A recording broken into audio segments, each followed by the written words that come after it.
Well, Joe Rogan accidentally let it slip out that he lied to his audience and Spotify shareholders that Spotify wasn't censoring his show. You may recall that he signed a $100 million deal with them last year, and then when his podcast archive got transferred over to Spotify, some of the fans noticed that there were a few episodes, actually several dozen of them, that were mysteriously missing.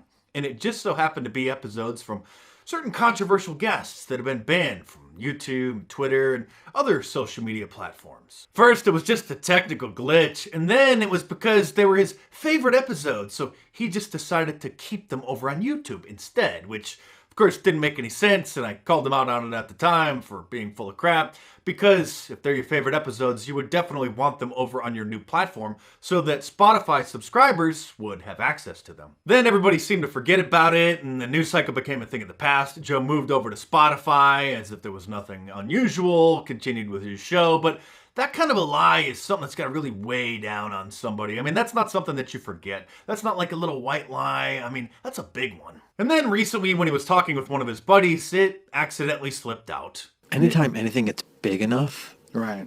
you're gonna get like that. There's gonna be strings attached. You know? Yeah, that's the criticism of me being on Spotify.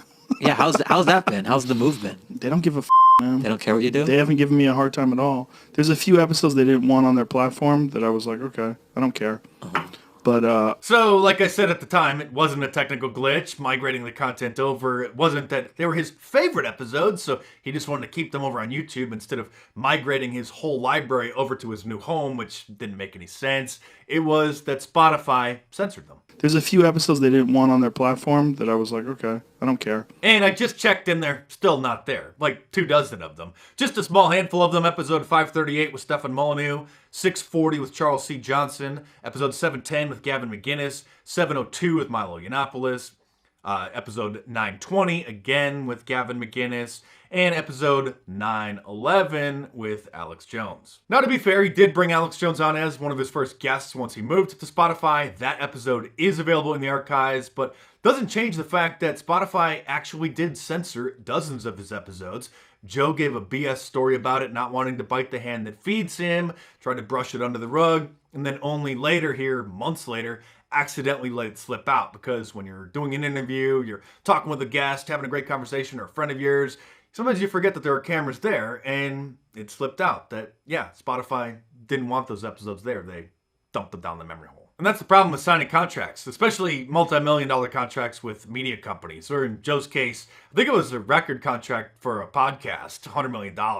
And everybody's familiar with NDAs, non-disclosure agreements, but there's also non-disparagement clauses in all of these contracts. So even if the media company decides to cut ties with talent, then that person can't criticize the company or their bosses. That's called disparagement. They're violating the non-disparagement clause. And that's why Megyn Kelly will never talk about NBC making her issue that fake apology after she correctly said that there was not a problem with kids or adults, for that matter, wearing Halloween costumes of people from other cultures. Remember, and then the very next day, she comes on air and she apologizes, and she was so wrong, and she begged for forgiveness, and she looked quite distraught, because she probably was, because she thought she was going to lose her $70 million contract. But surprisingly, she was able to keep it, but they still forced her out because she became toxic for the network. And now she's got a podcast, and she's on Twitter denouncing cancel culture. She's a big free speech warrior, but she won't address the elephant in the room, that she's not sorry, that NBC made her pretend like she was sorry because, well, she took that $70 million. Some of you remember like 10 years ago, actually more than 10 years ago now, when Glenn Beck worked for Fox News, and he was going to do a segment exposing the FEMA camps, and he was on Fox and Friends in the morning, and he said, "You're not going to believe what we found. Tune into the show tonight." Okay, so the FEMA, they're not FEMA trailers, FEMA prisons, FEMA camps. These are actual prisons that were built under the Bush administration, and they were built specifically for a couple of reasons. One was for a massive influx of illegal immigrants that we would have to jail. Now they're sitting there empty. Here's the thing. So that's what you're talking about tonight. You'll see that tonight, and I tell you, it just something doesn't sit right with me. And then later that night, instead of airing the segment, he said, "Well, we're going to hold off for now because we got some more research to do." I told you that I was going to tell you about the FEMA camps or the FEMA prisons today. Can we just settle the FEMA prison thing? I don't believe in the FEMA prison If you don't know, I'll tell you about it in a couple of days.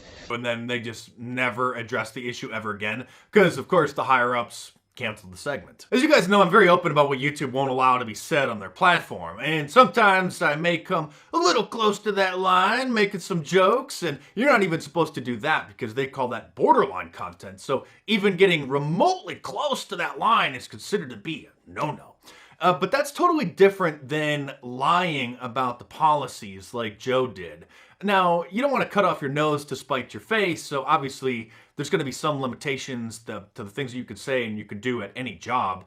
But that's a totally different issue than lying to cover up for things that a company that you work with or work for did to you. And I'd like to share with you my experience working with the mainstream media and why instead I prefer to just make my own videos in my kitchen on my laptop instead. And it's been a while, but some of you know that over the years I've been in some shows like America's Book of Secrets on the History Channel, Secret Societies of Hollywood on the E! Channel, Jesse Ventura's show on True TV, and some other ones. And then in 2015, a production company approached me, wanted me to host my own show. It was supposed to be based on my book, Big Brother, The Orwellian Nightmare Come True, which is about all sorts of Orwellian spying technology and all sorts of really just creepy technology, right?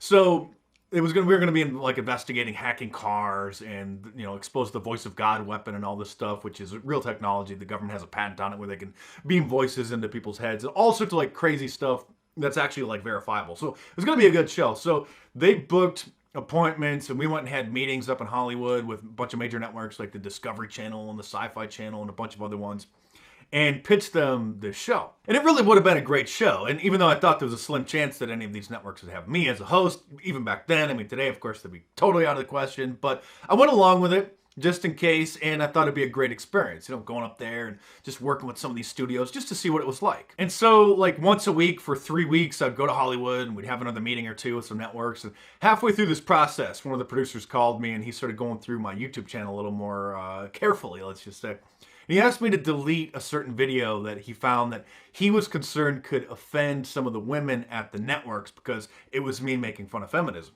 And that's when I just rolled my eyes, and I was like, dude, there's 100 more like that. Like, you obviously didn't know what you were getting into with me.